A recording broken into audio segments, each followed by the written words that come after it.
The rise and fall of Carthage, a rivalry with Rome. Carthage, the ancient Phoenician city-state located in modern-day Tunisia, was one of the most powerful civilizations of the Mediterranean. Its rise to prominence, its fierce competition with Rome, and its eventual fall form a dramatic chapter in ancient history. This essay explores the trajectory of Carthage, from its founding to its destruction, and its legendary rivalry with Rome. Now, before we move on with the story, please help a small channel grow. Like and subscribe. It means a lot to me. Okay, back to the story. The rise of Carthage. Carthage was founded in the 9th century BCE by Phoenician settlers from Tyre, a city in present-day Lebanon. According to legend, Queen Dido established the city after fleeing her homeland. Strategically located on the North African coast, Carthage became a hub for trade and commerce, connecting the eastern and western Mediterranean. The Carthaginians were skilled sailors and merchants, building a vast trading network that stretched from Spain to Sicily and beyond. By the 6th century BCE, Carthage had grown into a dominant maritime power. It established colonies across the western Mediterranean, including in Sardinia, Corsica, and Spain. The city's wealth was built on trade, particularly in precious metals, textiles, and agricultural goods. Carthage also developed a powerful navy, which protected its trade routes and ensured its dominance over rival cities. Carthage's government was an oligarchy, ruled by a council of wealthy merchants and aristocrats. While it was not a democracy like Athens, Carthage's system of governance allowed it to maintain stability and focus on economic and military expansion.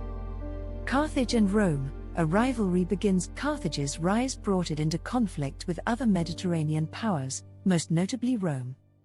Initially, the two civilizations were not direct competitors. Rome was a land-based power focused on expanding its control over the Italian peninsula, while Carthage was a maritime empire. However, as Rome grew stronger, its ambitions began to overlap with Carthage's interests. The first major clash between Carthage and Rome occurred in the 3rd century BCE over control of Sicily. This conflict, known as the First Punic War, 264 to 241 BCE, marked the beginning of a series of wars between the two powers. The Punic Wars were not just battles for territory but also struggles for dominance over the Mediterranean world. The Punic Wars. First Punic War, 264 to 241 BCE, the First Punic War was primarily a naval conflict. Carthage, with its powerful navy, initially had the upper hand. However, Rome, which lacked a strong naval tradition, quickly adapted by building its own fleet. After a series of battles, Rome emerged victorious, forcing Carthage to cede Sicily and pay a heavy indemnity. This defeat weakened Carthage but did not destroy its spirit. Second Punic War, 218 to 201 BCE. The Second Punic War is perhaps the most famous of the conflicts, largely due to the exploits of the Carthaginian general Hannibal.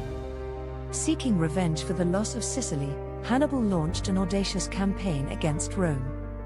He famously crossed the Alps with his army, including war elephants, and won several stunning victories on Italian soil, including at the Battle of Cannae, 216 BCE. Despite these successes, Hannibal was unable to capture Rome itself.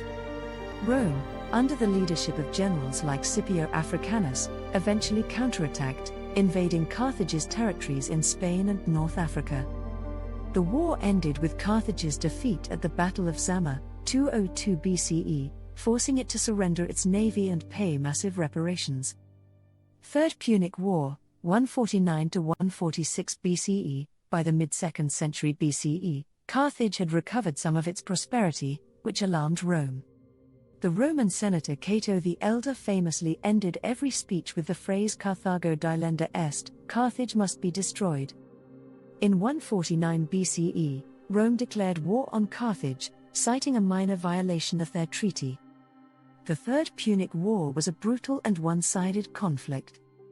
After a 3-year siege, Rome captured Carthage in 146 BCE. The city was razed to the ground, its population enslaved, and its territory turned into a Roman province. The fall of Carthage. The destruction of Carthage marked the end of an era. Once a thriving center of trade and culture, Carthage was reduced to ruins.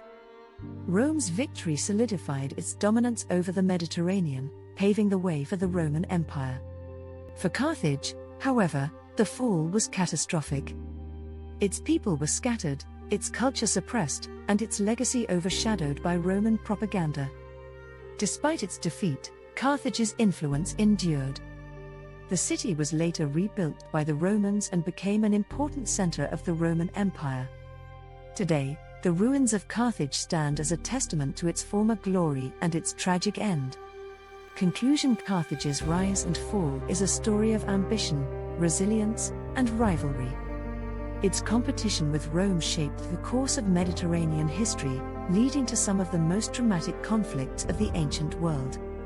While Carthage ultimately fell to Rome, its legacy lives on as a symbol of the enduring struggle for power and survival in the ancient world. The tale of Carthage reminds us of the fragility of empires and the high stakes of geopolitical rivalry. Thank you for watching my video. Please like and subscribe.